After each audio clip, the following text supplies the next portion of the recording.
A promised filibuster by Democrats in the Texas Senate fizzled, meaning new congressional maps are headed to Governor Greg Abbott for approval. This is Monday, August 25th, 2025. Texas Scorecard presents the day's first news for the Lone Star State. The Texas Minute, with your host, Michael Quinn Sullivan.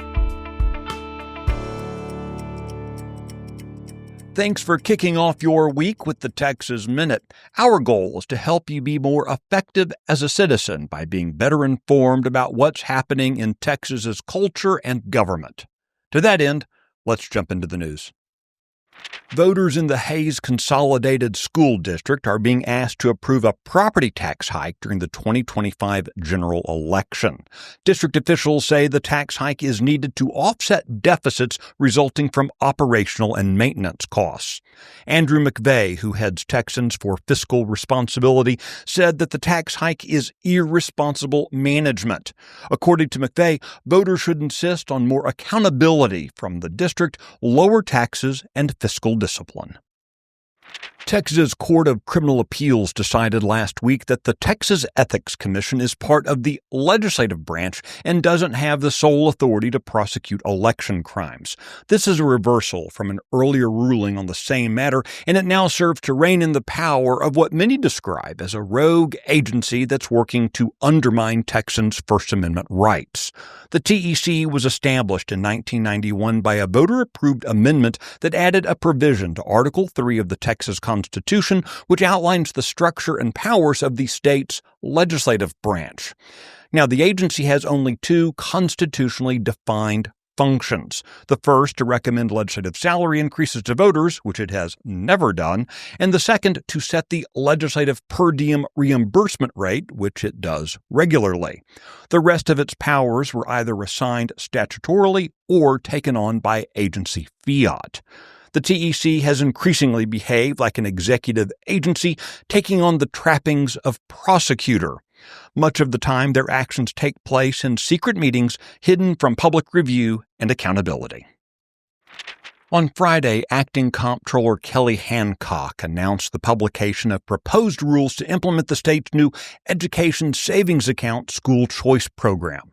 The program allows parents to access a portion of state education funds for private schooling and other educational expenses. The Comptroller's office will oversee the $1 billion program, with day-to-day management handled by one or more state-approved financial entities. Children are eligible to participate in an ESA if they could otherwise attend a Texas public school but are not currently enrolled. Priority is given to students with disabilities and those from lower-income households. Each account will receive about 85% of the average per-student allotment used in public schools, while students with disabilities are eligible for additional funding tied to their individualized education plans. Homeschooled students are limited to $2,000 a year. The ESA program is slated to go into effect for the 2026-2027 school year. The Texas Minute will be right back. Hey folks, Chris Salcedo here. I've got something special for you, the Salcedo Storm podcast. As your friendly, liberty-loving Latino, I bring you a mix of engaging discussions to help us fight for our state and our conservative values. It's the perfect way to stay informed and engaged in what's happening around you. So, what are you waiting for? Don't miss out on the storm of information and entertainment coming your way. The Salcedo Storm podcast, available wherever you get your podcasts. A Republican plan to redraw Texas's congressional districts ahead of the 2026 midterm elections passed out of the Senate early Saturday morning.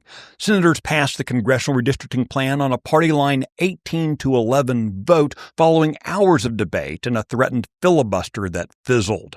The new map was drawn to improve Republican political performance, adding 5 new GOP opportunity seats.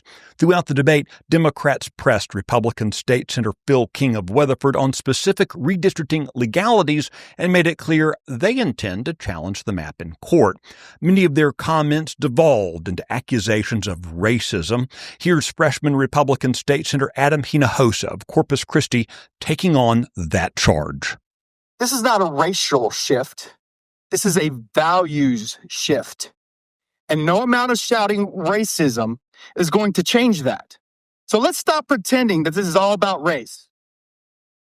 It is about values. So if you're worried about losing minority votes in this next election, stop blaming naps and start looking in the mirror. Stop judging people by the color of their skin and start focusing on the content of their character.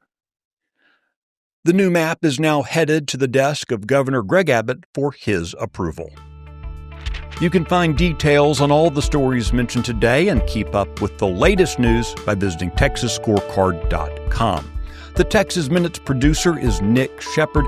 This edition was based on the original reporting of Addie Hovland, Travis Morgan, Brandon Waltons, and Aaron Anderson. I look forward to seeing you out around the Lone Star State. Now go make it a great day.